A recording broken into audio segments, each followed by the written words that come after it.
देखो, जब ध्रुव जी को श्री भगवान ने दर्शन दिया कर मधुपुरी में, कल प्रसंग चल रहा था, भगवान गरुड़ पर विराजमान है। ध्रुव जी ऐसे देखकर आनंद मगन हो रहे, मानो नेत्रों से पी जाएंगे, बाहों से जकड़ लेंगे। भगवान भी कूद पड़े गरुड़ से, साष्टांग दंडवत ध्रुव जी भगवान के चरणों में। भगवान को देखकर कुछ बोलना चाहते, स्तुति करना चाहते, पर वो कुछ जानते नहीं कैसे स्तुति करे। सर्वांतर्यामी भगवान उनके मन की बात जानकर पांचजन शंख को कपोल से स्पर्श करा दिया। जो ही स्पर्श किया ब्रह्म बोध हो गया।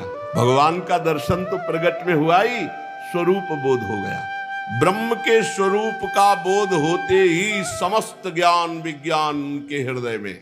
ध्रुव जी भगवान की स्तुति करने लगे। हे जन्म मरण के बंधन से छुड़ा देने वाले कल्पतरु स्वरूप प्रभु, साधना का केवल उद्देश्य भगवत प्राप्ति होना चाहिए, अन्य कोई उद्देश्य नहीं रखना चाहिए। नहीं उसकी बुद्धि आपकी माया के द्वारा ठगी जाएगी, केवल उद्देश्य भगवत प्राप्ति। हे नाथ, हे प्रभु, मेरा भी हृदय बहुत जल रहा है। ध्रुव जी ने कहा, मेरे से चूक हो गई। मैं जब चला था तो मेरे हृदय में था कि मैं सर्वोच्च पद प्राप्त करूंगा। इसका कारण हुआ कि बहुत समय तक हमने संतों का संग नहीं किया। इसलिए यदि आप हम पे प्रसन्न हैं तो अपने भक्तों का संग दीजिए, विशुद्ध हृदय महात्मा भक्तों का संग, जिनका केवल लक्ष्य भगवत प्रेम, भगवत चरणारविंद।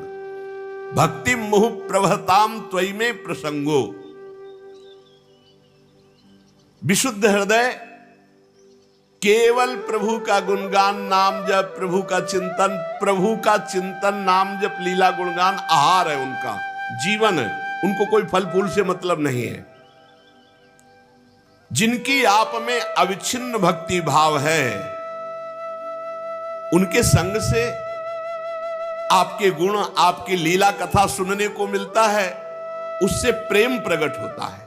और मैं प्रेम उन्मत्त हो जाऊंगा उस लीला कथा सुन सुन करके। इस संसार समुद्र से पार होने के लिए बिल्कुल सहज उपाय, नाम जप और सत्संग, खूब भगवत चर्चा सुनो। ध्रुव जी कह रहे हैं, मुझे आप अपने प्रेमी भक्तों का संग दीजिए। कमलनाथ प्रभु, जिनका चित्त आपके चरण कमल की सुगंध में नहीं लुभाया, नाम जप नहीं करते, भक्तों का संग नहीं करते, वे इसी में फंसे रहते हैं। अपने शरीर को सजाना, शरीर को खवाना पियाना, और पुत्र, स्त्री, मित्र, ग्रह, इन्हीं में बस फंसे रहते, रिश्ते नाते, कोई भगवान भगवत प्राप्ति, इससे बहुत दूर संसार के जन है। हे अजन्मा परमेश्वर, मैं तो पशु वृक्ष पर्वत पक्षी सरीसृप देवता दैत्य मनुष्य आदि से परिपूर्ण महदादि अनेकों कारणों से संपादित इस संपूर्ण विश्व को इस समय मैं आपका स्वरूप देख रहा हूं। संपूर्ण विश्व भगवान ही है। ध्रुव जी को दिखाई दे रहा है, सांप बिच्छी पर्वत वृक्ष पशु पक्षी सब भगवान है। प्रभु कल्प काल तो होने पर योग निद्रा में स्थित जो परम पुरुष संपूर्ण विश्व को अपने उदर में लीन कर लेता है और फिर शेष जी की सैया पर शयन करता है, फिर नाभ समुद्र से प्रकट होकर सर्वलोक सुवर्णमय कमल, फिर ब्रह्मा और फिर ये सृष्टि का रचन, ऐसे हे प्रभु आपको बार बार प्रणाम है। विनय की भगवान ने कहा, उत्तम व्रत का पालन करने वाले राजकुमार, जो साधना के पहले संकल्प होता है, इच्छा होती है, मैं पहले उसकी पूर्ति करता हूं। भगवान के विधान को समझिए। अगर कोई वासना लेकर इस और बकाया रह गई तो पहले वासना की पूर्ति होगी, ध्यान रखना। भगवत प्राप्ति तो है पर वासना की पूर्ति होगी। जब विभीषण जी गए तो बात दूसरी तब हुई जब पहले लंकाधिपति कह दिया, समुद्र का जल मंगाया, पहले लंकेश कह के। या कह रहे राजकुमार, तुम्हारे हृदय का संकल्प था कि ऐसा पद प्राप्त करूं जो हमारे बाबा पर बाबा को भी न प्राप्त हो। बाप उत्तानपाद, बाबा मनु महाराज, पर बाबा ब्रह्मा जी, इसके आगे स्वयं भगवान है। तो आज मैं तुम्हें वो पद देता हूं, वो पद प्रदान करता हूं। यद्यपि उस पद का प्राप्त होना बहुत कठिन है,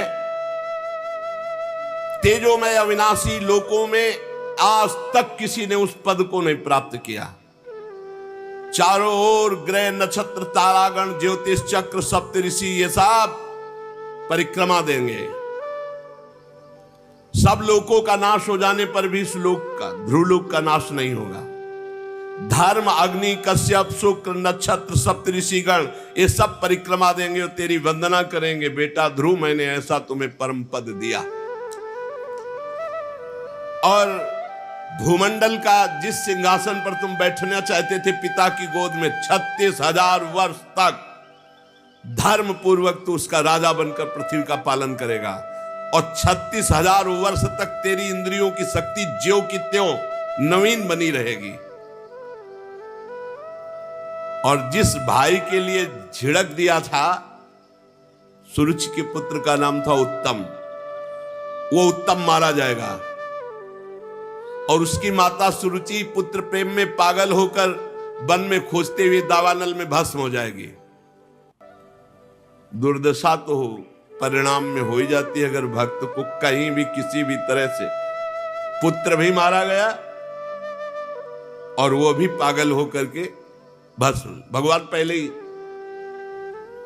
तू अनेक बड़ी बड़ी दक्षिणा वाले यज्ञों के द्वारा मेरा यजन करेगा, उत्तम उत्तम भोग लगा करके मेरा स्मरण करते हुए मगन रहेगा।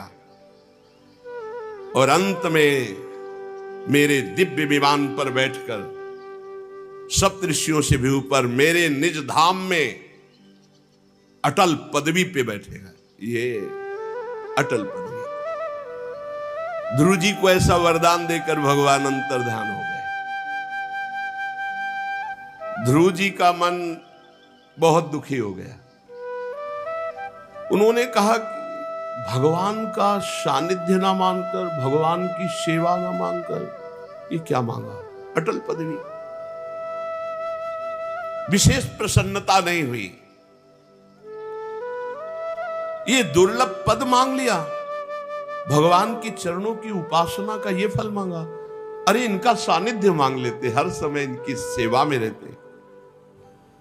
अकृतार्थ जैसे पुरुष ऐसे खिन्न हो गए, प्रसन्न नहीं हुए ध्रुव जी।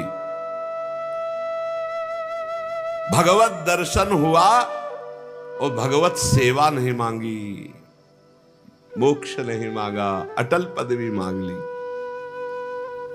कैसी बात। मैत्रेय जी कह रहे, चूंकि ध्रुव जी का हृदय अपनी सौतेली माता के बागबाणों से बिंद गया था, इसलिए उन्होंने मुक्तिदाता हरि का सानिध्य नहीं मांगा, सेवा नहीं मांगी, मोक्ष नहीं मांगा। अब उनको बड़ा पश्चाताप हो रहा कि बड़ा घाटे में रह गए। ध्रुव जी मन ही मन कहने लगे कि बड़े बड़े नैष्ठिक ब्रह्मचारी भी जिनके भगवान के दर्शन के लिए बहुत तपस्या करते रहते, ध्यान में नहीं आते, उनको 6 महीने में मैंने पाया, लेकिन मेरी वासना थी कि मैं अटल पदवी प्राप्त करूं। इस वासना ने मुझे भगवान से दूर कर दिया।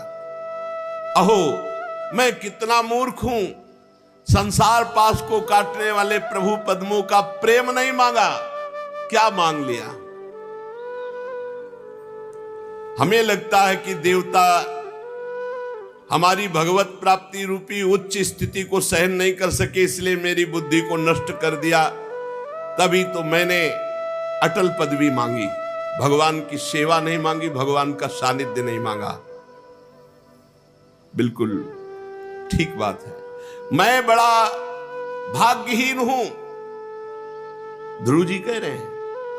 जिन भगवान को प्रसन्न करना अत्यंत कठिन है, उन्हीं विश्वात्मा श्री हरि को मैंने प्रसन्न किया, लेकिन मांगा तो क्या,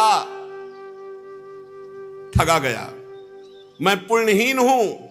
जैसे कोई कंगला चक्रवर्ती सम्राट से भूसी सहित चावल की कनी मांग ले, ऐसे ही मैंने भगवान से अटल पदवी मांग ली। आत्मानंद प्रदान करने वाले भगवान को नहीं मांगा कि प्रभु मुझे आप चाहिए। ये अब पश्चाताप होगा। इसलिए उन्होंने कहा मुझे अपने प्रेमी जनों का संग दीजिए जिससे हमें प्रेम प्राप्त हो। भगवान से अगर मांगना है तो सिर्फ भगवान मांगो। ध्रुव जी को अटल पदवी प्राप्त होने पर भी भगवान से मांगना है तो भगवान मांगने का मतलब आपका चिंतन बने, आपका नाम जप करूं, आपकी लीला कथा हो, आपके साथ रहूं। हमें वो कुछ नहीं चाहिए, कोई पदवी नहीं। यत्र यत्र मम जन्म कर्म भिन्न नारके परमे पदे अथवा राधिका रत निकुंज मंडली तत्र तत्र हृदय में विराजता। ये चतुरता है मांगने की। मांगना है प्रभु से भजन करके तो प्रभु से यही मांगो कि आप चाहिए, आप हर समय आपको देखता रहूं, आपका सुमिरन करता रहूं, आपकी सेवा। चूक न करना, भगवान से भजन करके अगर और कुछ मांगोगे तो घाटा ये है। जैसे ध्रुव जी कह रहे कि मैं बड़ा मूर्खतावत, जैसे कोई सम्राट से भूसी युक्त चावल की कनी मांग ले, ऐसे मैंने भगवान से अटल पदवी मांगी, भगवान को नहीं मांगा। आए, दर्शन दिए, वरदान दिए, चले गए। अगर यही कह देते आपका सानिध्य चाहिए, आपकी सेवा चाहिए, तो भगवान छोड़ नहीं सकते थे। निरंतर भगवान का सानिध्य। श्री मैत्रेय जी कहते हैं विदुर जी तुम्हारी श्री मुकुंद पादारविंद में बहुत प्रीति है, तुम निरंतर भगवत चिंतन में मगन रहते हो।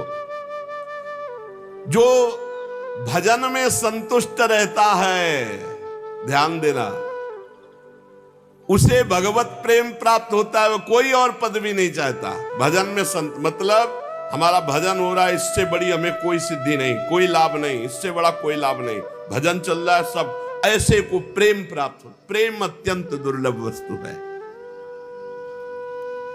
ध्रुव जी ऐसा विचार करते हुए अपने नगर की ओर लौट आए। जे ही राजा उत्तानपाद ने सुना कि ध्रुव जी लौट रहे हैं, बहुत पहले तो विश्वास ही नहीं हो रहा था।